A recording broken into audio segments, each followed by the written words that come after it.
ॐ भूर्भुवः स्वः तत्सवितुर्वरेण्यं भर्गो देवस्य धीमहि धियो यो नः प्रचोदयात्। ओम शांति शांति शांति। नमस्ते मेरे प्यारे दोस्तों, इस वीडियो में मैं हंसोपनिषद का वर्णन करने जा रहा हूँ। यह उपनिषद शुक्ल यजुर्वेद से संबद्ध है। इसमें कुल 21 मंत्र हैं। ऋषि गौतम एवं सनत कुमार के प्रश्नोत्तर रूप में यह उपनिषद प्रकट हुई है। इसमें ऋषि गौतम द्वारा ब्रह्म विद्या की बात पूछे जाने पर सनत कुमार जी ने वह प्रसंग सुनाया जो महादेव जी ने श्री पार्वती जी को सुनाया था। यह बड़ा ही गुह्य ज्ञान है जिसे महादेव ने शांत मनोनिग्रह युक्त, दांत इंद्रिय निग्रह युक्त और गुरु भक्त को ही देने की बात कही है। वह हंस जीवात्मा सभी शरीरों में उसी प्रकार विद्यमान है जैसे काष्ठ में अग्नि और तिलों में तिल। उसकी प्राप्ति के लिए षट चक्र भेदन की प्रक्रिया अपनानी पड़ती है। अष्टदल कमल से उसकी वृत्तियों का साम्य बताते हुए शुद्ध स्फटिक मणि सदृश ब्रह्म का स्वरूप वर्णित किया है। यही हंस भी कहा जाता है। इसके ध्यान से नाद की उत्पत्ति कही गई है जिसकी अनेक रूपों में अनुभूति होती है। इसी की चरमा अवस्था में परब्रह्म से साक्षात्कार होता है। यही अवस्था समाधि की स्थिति है। इसी स्थिति में शुद्ध बुद्ध नित्य निरंजन शांत स्वरूप पर ब्रह्म के प्रकाशित होने का वेदानुवचन भी प्रसिद्ध है। शांति पाठ। ओम पूर्णमदः इति शांति द्रष्टव्य अध्यात्मोपनिषद। पहला श्लोक। गौतम उवाच। भगवन् सर्वधर्मज्ञ सर्वशास्त्र विशारद ब्रह्म विद्या प्रबोधो ही केनोपायेन जायते। ऋषि गौतम ने सनत कुमार से प्रश्न किया, हे भगवान, आप समस्त धर्मों के ज्ञाता और समस्त शास्त्रों के विशारद हैं। आप यह बताने की कृपा करें कि ब्रह्म विद्या किस उपाय द्वारा प्राप्त की जा सकती है। दूसरा श्लोक। सनत कुमार उवाच। विचार्य सर्वधर्मेषु मतं ज्ञात्वा पिनाकिनः पार्वत्या कथितं तत्वं शरणु गौतम तन्मम। सनत कुमार ने कहा, हे गौतम, महादेव जी ने समस्त धर्मों उपनिषदों के मतों को विचार कर श्री पार्वती जी के प्रति जो भी कहा व्याख्यान दिया उसे तुम मुझसे सुनो। तीसरा श्लोक। अनाख्येयमिदं गुह्यं योगिने कोशसन्निभं हंसाकृति विस्तारं भुक्ति मुक्ति फलप्रदम। यह गूढ़ रहस्य किसी अज्ञात अंधिकारी से नहीं बताना चाहिए। योगियों के लिए तो यह ज्ञान एक कोश के समान है। हंस परम आत्मा की आकृति स्थिति का वर्णन भोग एवं मोक्ष फल प्रदाता है। चौथा श्लोक। अथ हंस परमहंस निर्णयम् व्याख्यास्यामः ब्रह्मचारिणे शांताय दान्ताय गुरुभक्ताय हंस हंसेति सदा ध्यायन्। जो गुरु भक्त सदैव हंस हंस सोहम सोहम का ध्यान करने वाला, ब्रह्मचारी, जितेंद्रिय तथा शांत मनः स्थिति इंद्रियों वाला हो, उसके समक्ष हंस परमहंस का रहस्य प्रकट करना चाहिए। पांचवां श्लोक। सर्वेषु देहेषु व्याप्तो वर्तते यथा हयग्निः काष्ठेषु तिलेषु तैलमिव तं विदित्वा मृत्युम तेति। जिस प्रकार तिल में तेल और काष्ठ में अग्नि संव्याप्त रहती है, उसी प्रकार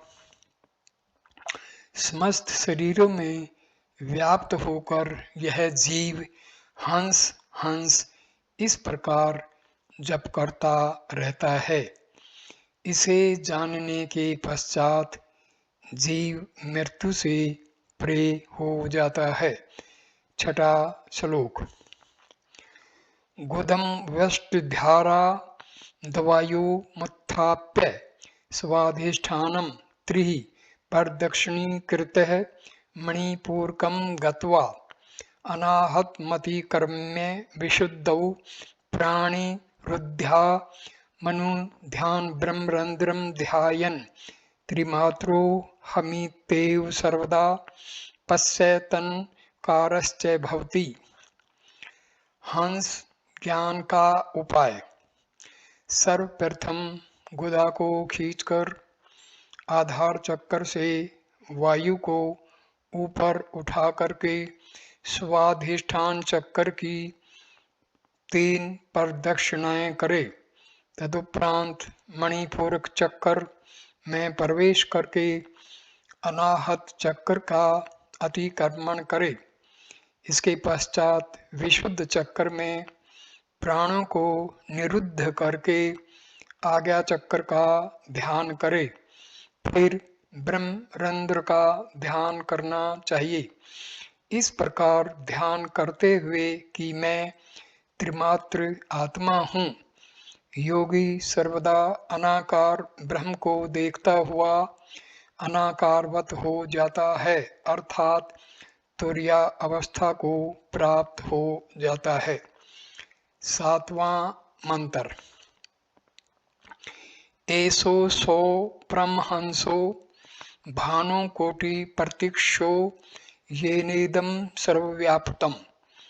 वह परमहंस अनंत कोटि सूर्य सदृश प्रकाश वाला है, जिसके प्रकाश से संपूर्ण जगत संव्याप्त है। आठवां श्लोक। तस्याष्टधा व्यर्तिर्भवति पूर्वदले पुण्यमति आग्नेये निद्रा आलस्यदयो भवन्ति यामे कौर्येमतिः नेयर्ते पापे मनीषा वारुण्यां करीडा वायव्यां गमनादो बुद्धि सौम्ये अरति प्रीति ईशान्ये द्रव्यादानं मध्ये वैराग्यम केसरे जागृत अवस्था कर्णिकायां स्वप्नम लिंगे सुसुप्तिः पदम त्यागे तुर्यम यदा हंसेनादो विलीनो भवति तत् तुर्यातीतम। उस जीव भाव संपन्न हंस की 8 प्रकार की वृत्तियां हैं। हृदय स्थित जो अष्टदल कमल है, उसके विभिन्न दिशाओं में विभिन्न प्रकार की वृत्तियां विराजती हैं। इसके पूर्व दल में पुण्यमति, आग्नेय दल में निद्रा और आलस्य आदि।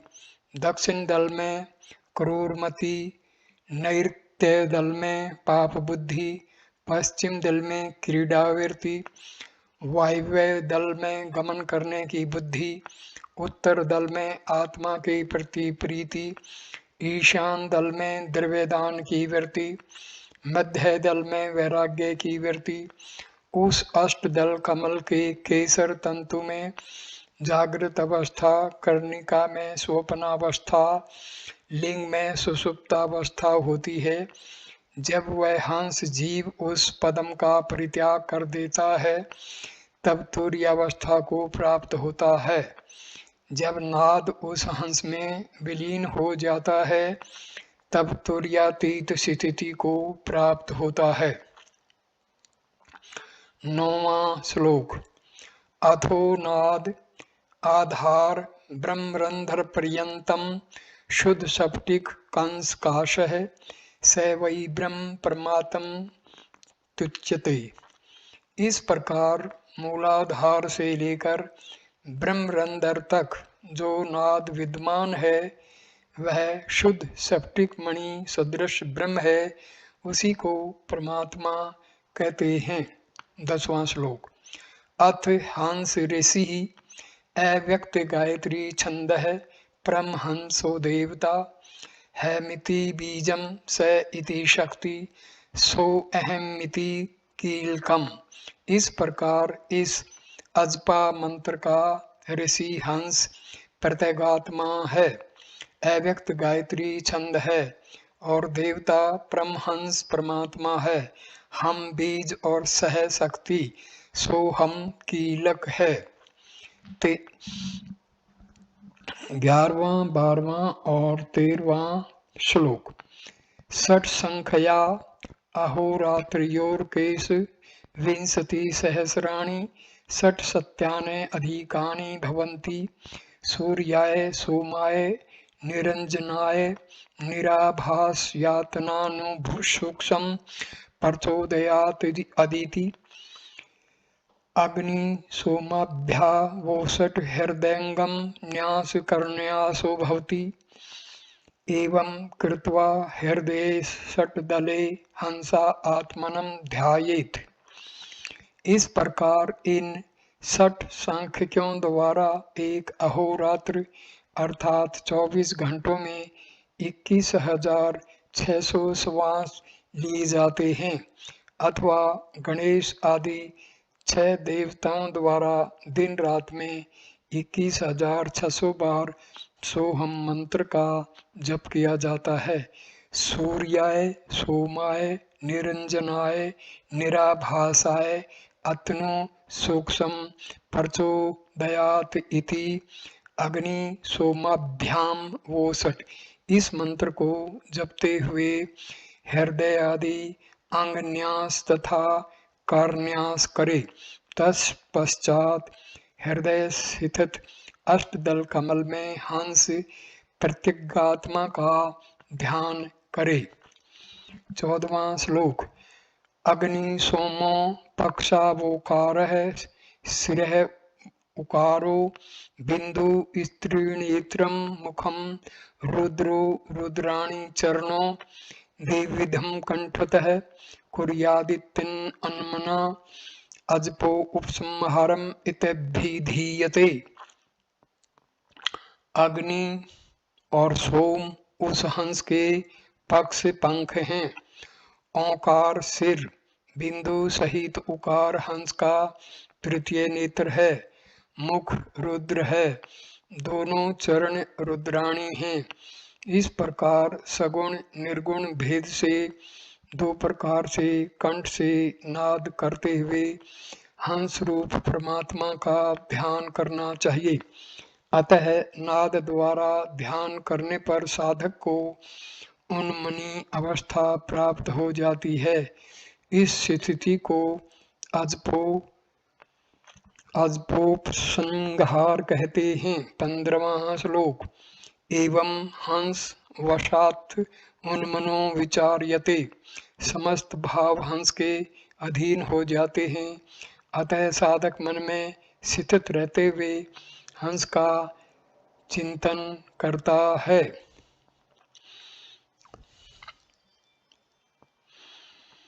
16वां श्लोक। असैव जपकोट्यां नादम अनुभवति एवं सर्वहंस वशानादो 10 विधो जायते। चिणीति प्रथमः, चिंचिण्णीति द्वितीयः, घंटानाद तृतीयः, शंखनाद चतुर्थम, पंचम स्त्रीनादः, षष्ठनाद सप्तमो वेणुनादः, अष्टमो मृदंगनादः, नवमो भेरीनादः, दसमो मेघनादः। 17वां श्लोक। नवम प्रीतज्य दसम द्वेधेशेत। इसके सोहम मंत्र के 10 कोटि जप कर लेने पर साधक को नाद का अनुभव होता है। वह नाद 10 प्रकार का होता है। प्रथम चिणी, द्वितीय चिच्चिणी, तृतीय घंटनाद, चतुर्थ शंखनाद, पंचम तंत्री, षठ तालनाद, सप्तम वेणुनाद, अष्टम मृदंगनाद, नवम भेरीनाद और दसम मेघनाद होता है। इनमें से 9 का परित्याग करके 10वें नाद का अभ्यास करना चाहिए। 18वां श्लोक। प्रथमे चिंचिणी गात्रम, द्वितीये गात्रम भंजनम, तृतीये खेदनम याति, चतुर्थे कंपते शिरः। 19वां श्लोक। पंचमे श्रुतवते तालु, षष्ठे मृत्यु निषेवणम, सप्तमे गूढ़ विज्ञानम परावाचा तथाष्टमे। 20वां श्लोक। अदृश्यम नवमे देहम दिव्यम चक्षुस्थामलम, दशम परम ब्रह्म भवेद ब्रह्मा सन्निधो। इन नादों के प्रभाव से शरीर में विभिन्न प्रकार की अनुभूतियां होती हैं। प्रथम नाद के प्रभाव से शरीर में चिनचिनी हो जाती है, अर्थात शरीर चिनचिनाता है। द्वितीय से गात्र भंजन अंगों में अकड़न होती है। तृतीय से शरीर में पसीना आता है। चतुर्थ से सिर में कंपी होती है। 5वें से तालु से श्राव उत्पन्न होता है। 6ठे से अमृत वर्षा होती है। 7वें से गूढ़ ज्ञान विज्ञान का लाभ प्राप्त होता है। 8वें से परावाणी प्राप्त होती है। 9वें से शरीर को अदृश्य करने, अंतर्ध्यान करने तथा निर्मल दिव्य दृष्टि की विद्या प्राप्त होती है। और 10वें से पर ब्रह्म का ज्ञान प्राप्त करके साधक ब्रह्म साक्षात्कार कर लेता है। 21वां श्लोक। तस्मिन् मनो विलीयते मनसि संकल्प विकल्पे दग्धम पुण्य पापे सदा शिवः शक्त्यात्मा सर्वत्र अवस्थित स्वयं ज्योति शुद्धो बुद्धो नित्यो निरंजनः शांत प्रकाशत इति वेदा अनुवचनम भवति तूपनिषद। जब मन उस हंस रूप परमात्मा में विलीन हो जाता है, उस स्थिति में संकल्प विकल्प मन में विलीन हो जाते हैं तथा पुण्य और पाप भी दग्ध हो जाते हैं। तब वह हंस सदा शिवरूप शक्ति चैतन्य स्वरूप आत्मा सर्वत्र विराजमान स्वयं प्रकाशित शुद्ध बुद्ध नित्य निरंजन शांत रूप होकर प्रकाशमान होता है। ऐसा वेद का वचन है। इस रहस्य के साथ इस उपनिषद का समापन होता है। ओम पूर्णमदः इति शांतिः इति हंसोपनिषद समाप्ताः। ये वीडियो देखने के लिए धन्यवाद मेरे प्यारे दोस्तों। नमस्कार।